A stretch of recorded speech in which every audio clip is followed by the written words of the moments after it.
Hi everyone and welcome to Just Love. My name is Paula and I'm here with Judy. Hi Judy. Hi Paula, hi everyone. So in this episode, Judy is going to do a little bit of a review on a book that she read recently. It's by Gabriel Piedra. Is that it? Yeah. Piedra? Th.D, which is what? Doctor of Theology? Yeah.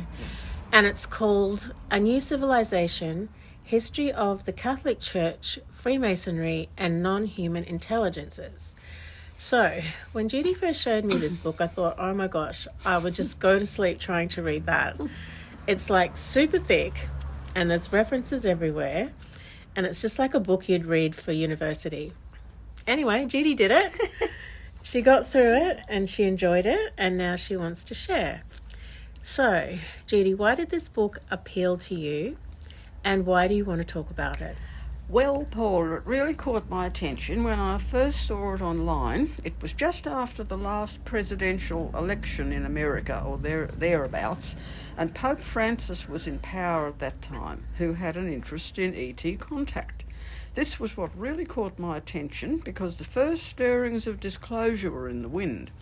I knew that problems would arise with some religions on disclosure, especially the fundamentalist ones, and Gabriel Piedra is Spanish and a Doctor of Theology, and Spain is where the Jesuit order of priests originated, who are extremely conservative.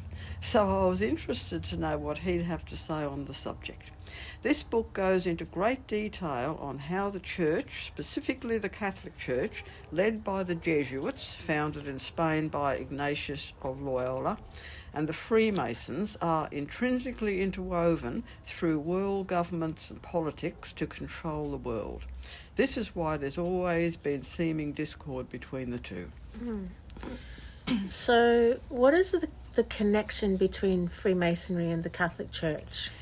To quote from the book, they both control humanity, sometimes in opposition to each other, but ultimately working together. There are many Catholic clergy in Freemasonry. The divide and conquer agenda began with the so-called God of the Old Testament.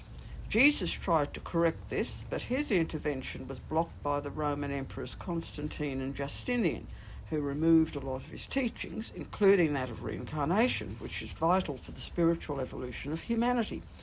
Thus, the Christian belief system was reconstructed by the Roman government as a system of mind control. This control began with Constantine at the Council of Nicaea in 325 AD. This is where the Nicene Creed was composed, which is still parroted by church-going Christians every Sunday. The first line, I believe in one God, the Father the Almighty, creator of heaven and earth. All those throughout history who have opposed these erroneous beliefs in any way, for example, the Cathars, the Albigensians and the Gnostics, have all been slaughtered in a similar way to the Jews under Hitler and the Nazis. In fact, under Pope Pius XI, the Vatican supported Hitler, as well as Mussolini in Italy and Franco in Spain, both fascist dictators. Do you think that the people knew about this at that time? For sure. There were over 200 concentration camps in Spain under Franco. I had many Spanish friends who had escaped this regime just to stay alive. So you knew that there were concentration camps in Spain under Franco because of your friends? No, I didn't know actually about the concentration camps, but I knew that their lives were in danger. One elderly man who was a very talented flamenco guitarist had a bullet wound in his hand which he'd received when fighting in the civil war that was won by Franco. This friend escaped via Mexico. Other close friends escaped via France. These right-wing extremists seem to be against the arts, and like Hitler, they had it in for the gypsies in Spain. Many, many gypsies were put to death.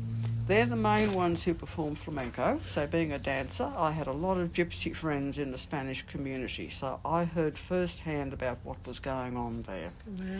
What Gabriel Piedra explains in great detail in his book is how religion, as created by Emperor Constantine in 325 AD, Freemasonry and politics, all deeply interwoven, have controlled the world through extreme right-wing white-supremist politics from the very beginning, using a divide-and-conquer agenda. Which is still playing out today, but has been happening since the beginning of time, hasn't it? Yes, as I said before, this began with the so-called God of the Old Testament, sending various tribes out to destroy each other, even their women, children and animals. Both world wars have been fought over this, and the Nazi fascist regime was not defeated at the end of World War II. It just went underground. Yeah, you've spoken about this before. Yes. It's now being resurrected through certain right-wing politicians, not naming any names, of course, very firmly backed by extreme right-wing white-supremist Christians, both Fundamentalist Protestants and Catholics such as Opus Dei. The Confederates of the American Civil War, who backed slavery, are now coming out in force to again promote and back an extremist right-wing white supremacist government. And this is happening now because the controllers want to remain in control. It's happening in plain sight because the controllers feel like they are losing their grip as the shift in consciousness it looms. So would that be fair to say? Oh, for sure. This too is a reason behind all the lies that have been put out about the ETs, especially the Greys, who don't conform to the tall, blonde, blue-eyed perfection, in other words, the Aryan ideal of Nazism. And needless to say, it's the fundamentalist religions that are really pushing this rubbish about the ETs being demons.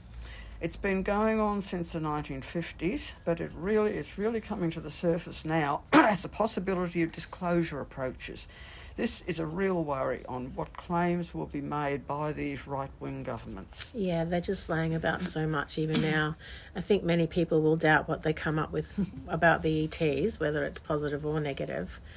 Anyway, if you'd like to read more about all of this, Judy's books can be accessed from Amazon through her websites linked below, and they are Human by Day, Zeta by Night, followed by the Zeta Message, Extraterrestrial Presence on Earth, Lessons in History, and my two most recent books, both Kindle editions and both also available in German, An Interview with an Alien, Comments by an Undercover ET, and Cosmic Spirituality, Blending Religion and Science in Oneness from an Off-Planet Perspective. Thank you so much, Jude, and thank you everyone for listening. Please share, like and subscribe, and sending you all much love. Bye for now.